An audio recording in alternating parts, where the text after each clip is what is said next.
Assalamualaikum warahmatullahi wabarakatuh. Waalaikumsalam warahmatullahi wabarakatuh. Bismillahirrahmanirrahim. Subhanakallahumma rabbana la ilma lana illa ma 'allamtana innaka antal alimul hakim.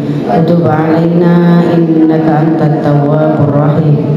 Taqabbal minna innaka antas samiul alim. Wa 'allimna min ladunka 'ilman nafi'an ya dzal jalali wal ikram. Allahumma iftah lana hikmataka wansur 'alaina rahmataka ya dzal jalali wal ikram.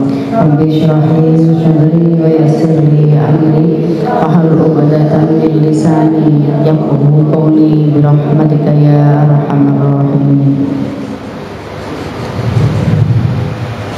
Bismillahirrahmanirrahim. Alhamdulillahirabbil alamin.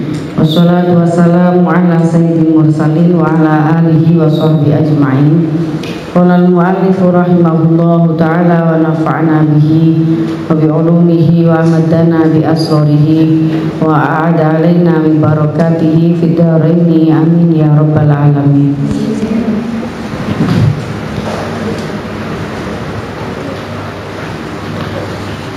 Salli wa sallim daiman ala Ahmad. Salli wa sallim daiman ala Ahmad wal ali wal ashabi man qad wahada wal ali wal ashabi man qad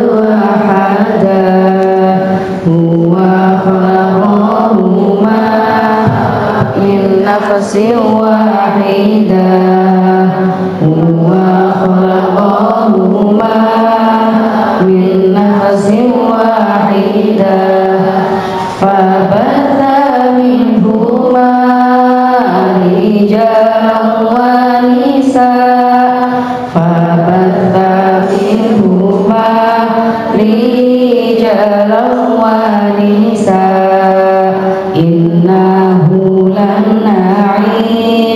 hayatan tayyibah innahu lan na'ish hayatan tayyibah illa bi juhdina rijalan wa nisaa illa bi juhdina rijalan wa nisaa innahu lan nashhad hayatan adilah innahu lan nashhad hayatan adilah illa bi'adlina rijalan wa nisaa illa bi'adlina rijalan wa nisaa. Ada kehidupan yang harmonis, yang indah, yang baik tanpa kesungguhan laki-laki perempuan untuk membuat kehidupan, menciptakan kehidupan yang harmonis. Tidak ada juga kita bisa menyaksikan kehidupan yang adil tanpa keadilan laki dan perempuan. Keadilan yang diciptakan oleh laki-laki dan perempuan. Kita lanjutkan babul mar'ah wa kasbiha lil arzak wa infaqiha. Nah, jadi ini perempuan bekerja ya. Beberapa hadis yang menceritakan tentang perempuan bekerja dan perempuan-perempuan yang menafkahi keluarganya. An Jabir bin Abdullah radhiyallahu anhu yaqulu tulikot khalati faradat an tajudda nakhlaha fazajaroha rajulun an takhruja fatat an nabiyya sallallahu alaihi wasallam. Tuliko den cerai sapa khalati bibi ingsun di perempuan korban perceraian. Fa'aradat mongko ngarepaken sapa kholah anta juga ingin to memetik sapa kholah nakhlaha ing kurmane kholah. Fazajara muli nglarang ha ing kholah sapa rajulun wong lanang antah khruja ingin to metu sapa kholah. Fa'atat lekani sapa kholah an-nabiy ing nabi sallallahu alaihi wasallam. Faqala nudawu sapa nabi bala iyo. Fajudi moko meti sapa sira wadon nakhlaki ing kurma sira. Fainaki moko sak temene sira wadon iku asa anta sedaki menawa-menawa yen to aweh sedekah sira wadon au taf'ali utawa nglakoni sira wadon ma'rufan ing kebagusan.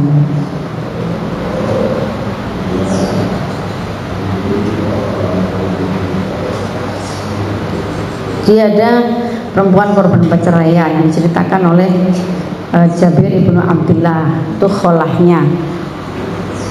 Lalu dia tidak ada yang menghidupi dia, tidak ada pula saudara yang membantu penghidupan dia. Kemudian dia bekerja di kebun korma. Perempuan ini bekerja di kebun korma. Lalu dia tetap keluar untuk menghidupi dirinya agar dapat biaya untuk menghidupi dirinya. Terus oleh laki-laki, salah seorang laki-laki di zaman itu dilarang, kamu perempuan iddah kok keluar kamu, tidak boleh. Terus beliau ini kholahnya Jabir ini langsung ke Rasulullah. Pripun iki Kanjeng Nabi? Jadi gak ada celengan, gak ada simpanan uang celengan yang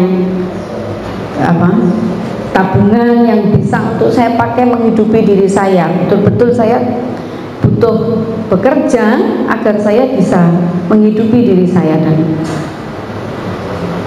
Dan Nabi dawuh bala fajudi nakhlak asa anta soddaki au taf'ali. Ya gak apa-apa, lanjutkan kerjamu. Mudah-mudahan kamu bisa bersedekah dengan pekerjaanmu itu, dengan hasil dari pekerjamu, dan kamu bisa melakukan kebaikan dari hasil pekerjamu itu, dari pekerjamu. Jadi dawuhnya Rasul ini berarti ya kalau itu memang kebutuhan mendesak ya silahkan, tidak apa-apa, tapi harus ada kebaikan, harus punya niat yang baik. Ya, perempuan iddah ini harus punya niat yang baik. Ini perhatikan lagi, karena sekarang itu banyak perempuan-perempuan yang iddah terus tidak memperhatikan iddahnya, dia tetap saja bekerja keluar rumah. Jadi menerjang aturan iddah yang sudah ditetapkan tanpa ada alasan. Ini kan perempuan ini maturnya ke Rasulullah karena memang dia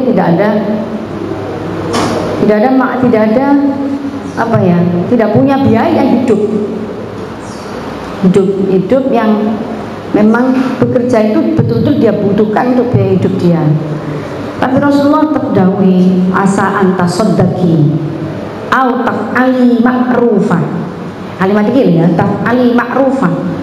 Di dalam pekerjamu itu ada sesuatu yang baik yang kamu lakukan. Nah, terus kalau keluar rumah cari laki lain misalnya, untuk gila, kan bisa saja itu terjadi, padahal masih dalam kondisi iddah. Jadi kan tidak ma'rufah. Atau misalkan masih ada simpanan yang cukup untuk biaya hidup, sementara harus dipertimbangkan betul, sementara kalau keluar itu bisa menjadi fitnah bagi dirinya, ya dihindari saja. Bukankah nanti juga dorornya, maka bahayanya juga akan kembali kepada dirinya sendiri. Kalau tidak ada alasan yang mendesak, misalkan hal seperti yang disampaikan oleh Rasulullah, kalau dengan bekerja itu kamu bisa bersedekah dengan baik dan melakukan amal-amal yang ma'ruf, baik ya, berarti gak sampai tujuan yang lain untuk kemaksiatan dan lain-lain, maka lakukanlah tidak apa-apa. Wajada an-nakhl ay qata'a samrohu. Lafaz wajada an-nakhl ay qata'a samrohu itu memotong buahnya nakhl, wa akhdahu lan ngalap nakhl.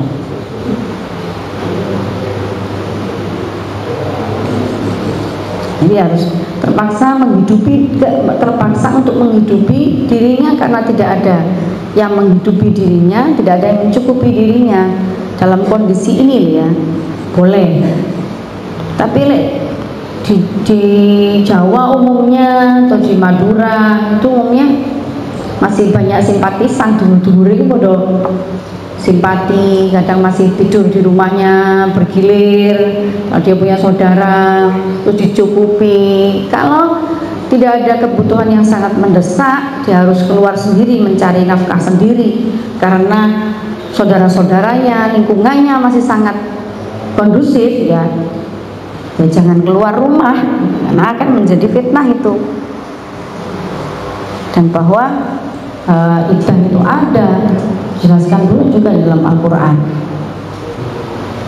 An Jabir radhiyallahu anhu Nabi sallallahu alaihi wasallam dakhala ala ummi Mubashirin al-Ansariyah fi nakhlin laha wa qala laha nabiyyu man gharasa hadan nakhl. Hadis riwayat Jabir radhiyallahu anhu, hadis dintoake saking Jabir radhiyallahu anhu anan Nabi sallallahu alaihi wasallam kudakhala mlebu sapa Nabi ala ummi Mubashirin marang ummi Mubashir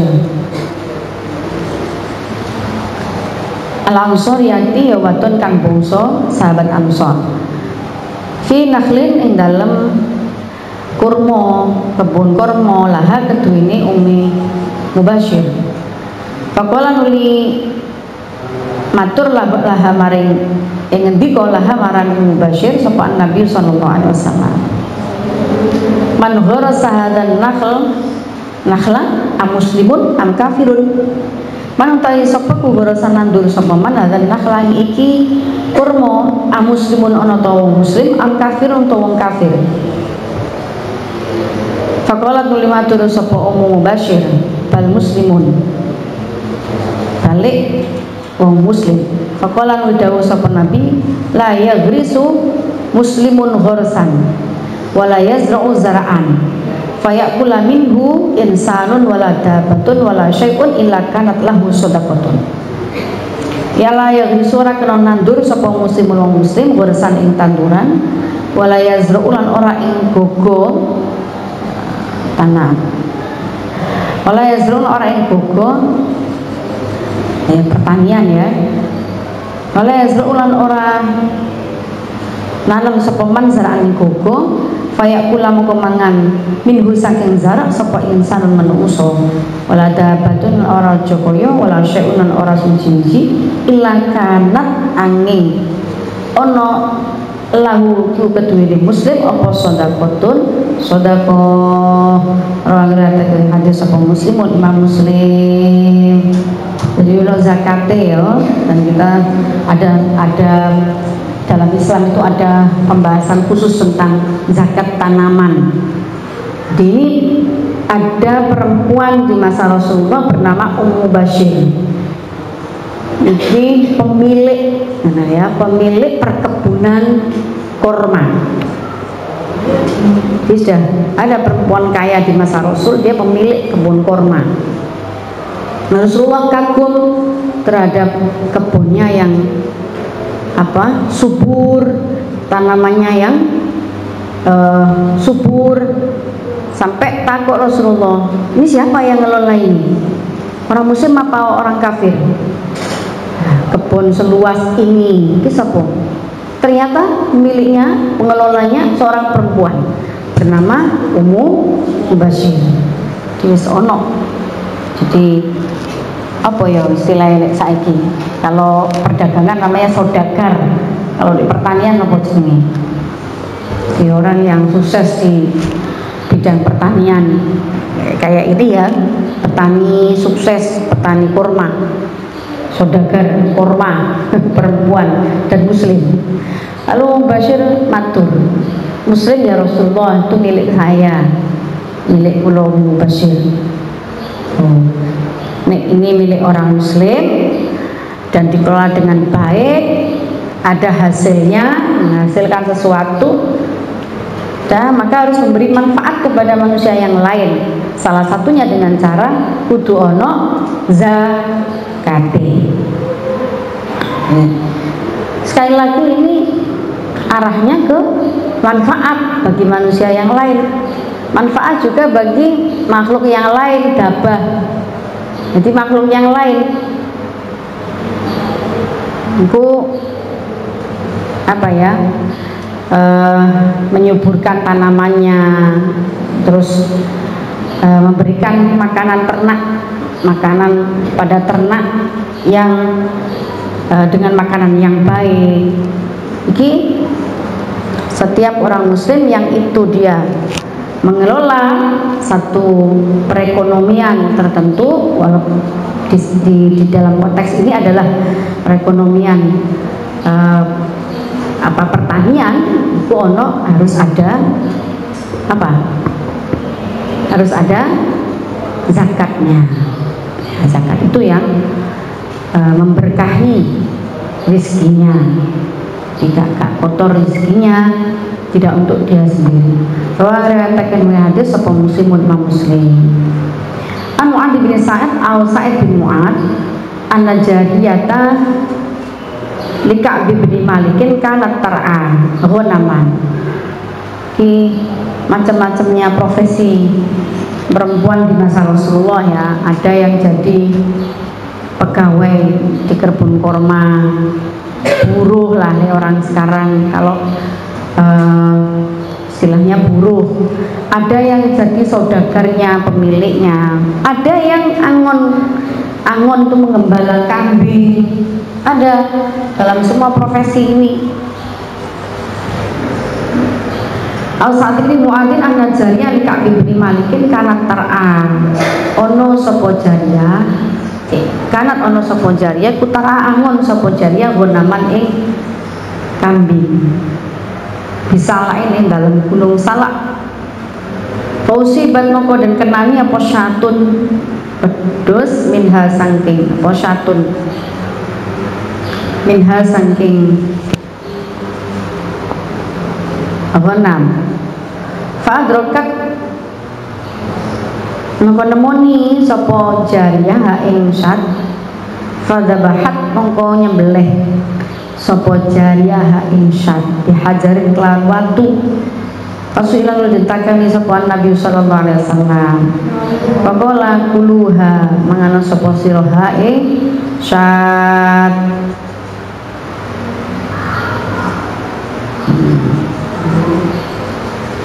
Bahwa meratake hadis sapa Bukhari an Fatimah binti Qais radhiyallahu anha wa ummu syarikin imra'atun ghaniyatun minal ansar azimatun nafaqati fi sabilillah yanzilu 'alaiha ad-dhifana. Ya, ada lagi perempuan yang bernama Ummu Syarik. Iku imra'atun ghaniyatun, perempuan sangat kaya, minal ansori saking golongan sahabat Ansor, azimun nafaqati kang gede nafakoi, akeh nafkai fisabilillah dalam dalane Allah, yang zilu tumeka tumurun alaiha ing atase Ummu Syarik sapa adhifanu pira-pira tamu. Zaman Nabi, cerita dari Sayyidah Fatimah, ada perempuan namanya Ummu Syarik, kaya raya. Dia dari golongan sahabat Ansor, tapi dia luman sekali, azimatun nafaqah. Jadi iki loh bukti ya, siapapun yang akramakum indallahi atqakum. Dia berhak, perempuan itu berhak, kalau memang kekayaan itu adalah dari hasil dirinya sendiri, dia berhak mengelola semaksimal mungkin hasil kekayaannya itu untuk kepentingan umat, untuk kepentingan umat. Seperti Ummu Syarik, ini perempuan kaya raya dari sahabat Ansor, dan dia banyak kedatangan tamu ya untuk minta bantuan, untuk dia bantu. Jadi artinya menggunakan kekayaannya itu untuk kepentingan agama, untuk kepentingan umat, khususnya umat Islam. Rawa riwayataken hadis sapa muslimun Imam Muslim. Tapi ada pula yang penggembala kambing tadi, tapi dia juga menyembelih, nanti bisa menyembelih, punya ilmu menyembelih hewan ternak dengan baik. Rasulullah ditanya oleh sahabat, itu pripun Kanjeng Nabi yang nyembelih orang perempuan?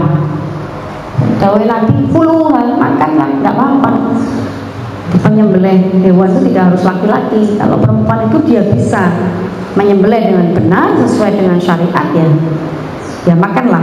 Rasulullah dawuh puluhan.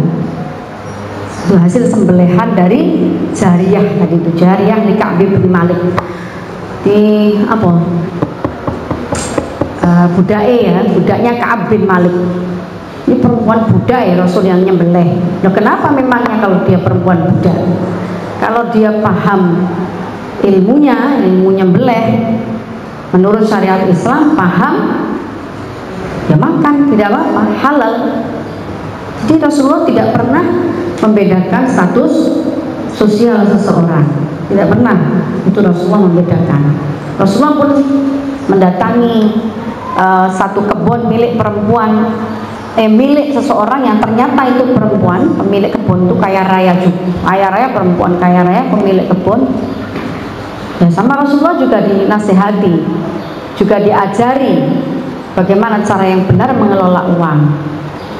Jadi mengelola perkebunan, pertanahan, pertanian, ya zakatono.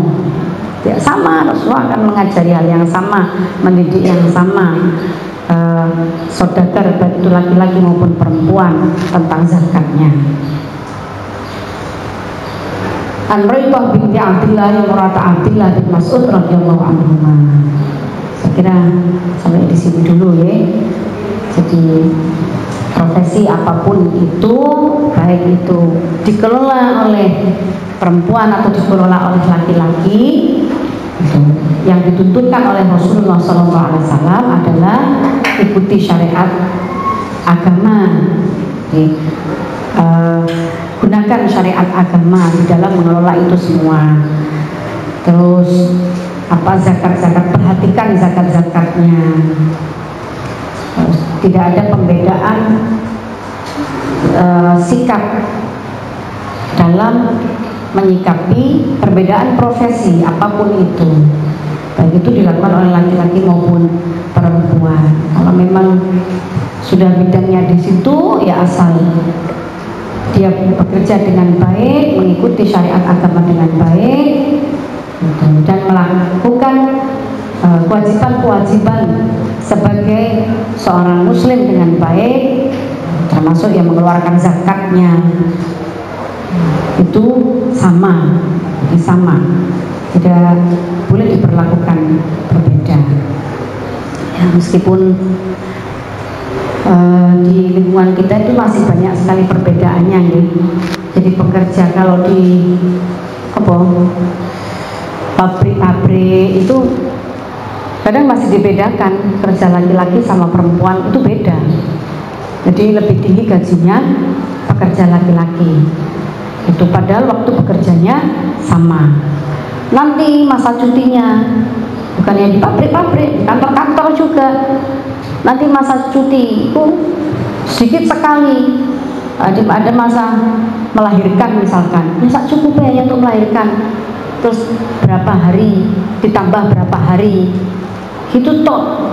Jadi akhirnya perempuan-perempuan sekarang bekerja di luar rumah masih banyak yang kemudian dia tidak mau menyusui anak-anaknya karena tuntutan pekerjaannya. Ya meskipun ini satu sisi ya gak wajib gitu ya, tapi ya gimana ya, kasih sayang, karena yang punya susu dan produk susu ini perempuan ya. Kalau itu laki-laki punya gitu kan bisa berbagi gantian gitu lah, enggak ya. Nah kalau memang harus seperti itu, ya sudah sunatullah perempuan yang dititipi oleh Allah.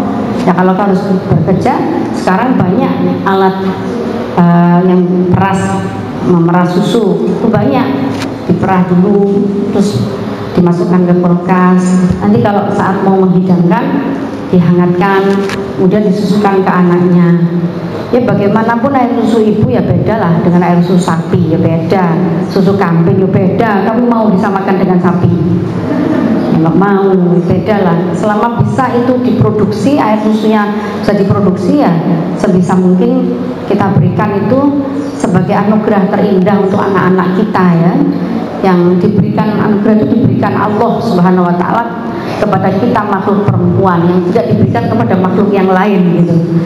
Jadi ini diberikan juga kepada anak-anak kita. Syukur-syukur bisa menyusul langsung dari kita, tidak lewat dot gitu misalkan. Karena itu ada apa ya, kedekatan emosional dengan anak, sentuhan ibu, kemudian makanya anak-anak yang disusui ibunya itu umumnya ya mungkin perlu ada penelitian lebih lanjut. Yang saya belum baca penelitian. Ini saya sendiri punya anak gitu, 5 anak, nggak tanggung-tanggung, dan semua saya susui insya Allah haulaini kamilain, alhamdulillah. Padahal saya juga bekerja. Adik bahasa orang sekarang, saya bekerja. Saya sejak dari belum punya anak itu sudah ngajar, saya ngajar di luar rumah. Selain mengelola pesantren, pondok, saya sudah ngajar di madrasah-madrasah di lingkungan tambak beras. Itu ya tetap saya berusaha menyusui sendiri haulaini kamilaini itu. Berusaha, karena ya beda. Ya kalau pengalaman saya sih beda yang disusui dengan ASI dengan DOT itu beda. Ketahanan tubuhnya itu masih jauh lebih kuat anak-anak yang disusui dengan ASI. Jadi gak gampang loro, gak gampang sakit. Jangan, sebenarnya tidak karena tidak karena alasan pekerjaan ya. Nah, kecuali memang misalkan single parent, perempuan itu perempuan yang hidup sendiri, tidak ada yang membiayai hidupnya dan anaknya. Nah, kalau seperti ini ya mau tidak mau dia harus bekerja. Nah, betul nopo-nopo, bekerja tidak dilarang kan dalam Islam. Katanya ada banyak hadis yang sudah kita kaji atau kita ngaji tadi itu, betul nopo-nopo. Tapi ya jangan abaikan hak-hak orang di sekitar kita. Rasulullah kan menasihati begitu, ma'ruf ya. Jadi ada hak-hak orang-orang di sekitar kita. Misalnya ada hak anak-anak kita yang mesti kita tunaikan misalkan. Ya atas nama kasih sayang lah. Jangan semua itu dianggap membebani. Apapun kalau semua dianggap membebani ya jadi beban. Tapi kalau itu dianggap hal yang memberikan manfaat pada orang lain, kepada makhluk Allah, itu ma'ruf, sesuatu yang baik, itu semangat kita, semangat, seneng menjalaninya itu dengan seneng. Ya bukankah setiap orang ingin punya amal yang baik, ingin menambah-nambah amal solehnya, nah, termasuk menyesuaikan amal soleh. Masih gak kewajiban, bukan wajib beliau, tapi amal soleh kan enak kan, bukan taklif, orang koyo sesuatu yang membebani kita. Nah, kita mau melakukan itu ya amal soleh semua itu. Bukankah itu menguntungkan kita kalau kita mau menjalani dengan bahagia, dengan seneng. Adik lucu, nyusunnya ngutil-ngutil anaknya, ngidun anaknya, lucu.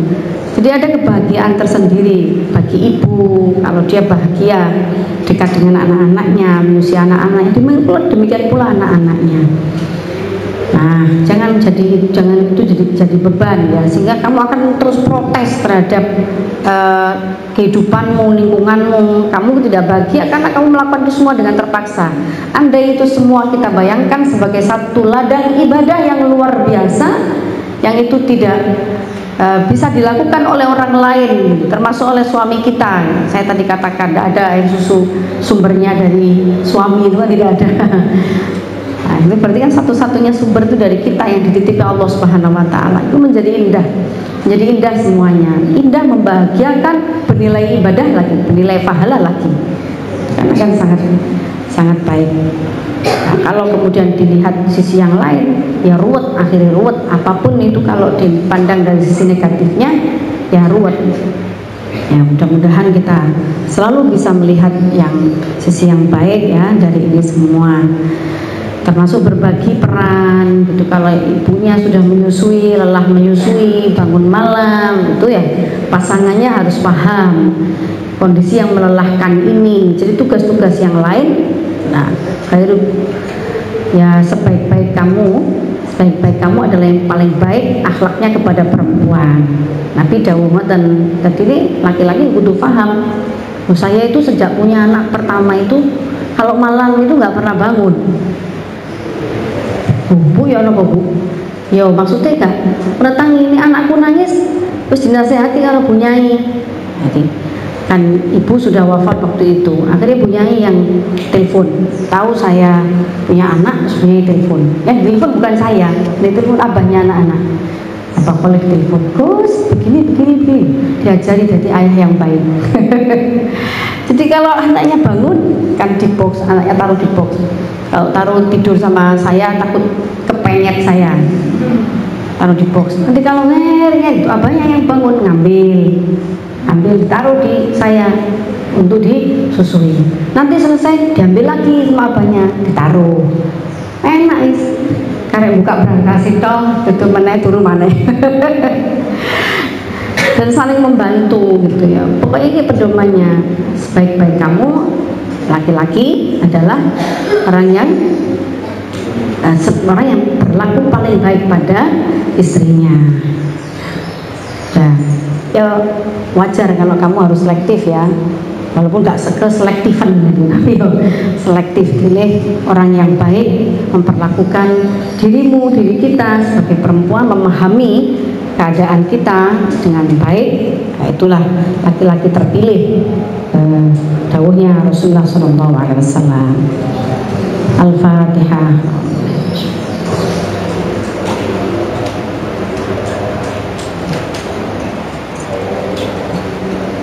Bismillahirrahmanirrahim. Allahumma sholli ala sayyidina Muhammad wa ala ali sayyidina Muhammad. Allahumma inni astaudiuka ma 'allamtani faruddu ilayya 'inda hajati ilayhi wa la tunsi ya rabbal alamin. Allahumma inni astaudiuka ma 'allamtani faruddu ilayya 'inda hajati ilayhi wa la tunsi ya rabbal alamin. Allahumma inni astaudiuka ma 'allamtani faruddu ilayya 'inda hajati ilayhi wa la tunsi ya rabbal alamin. Assalamualaikum warahmatullahi wabarakatuh.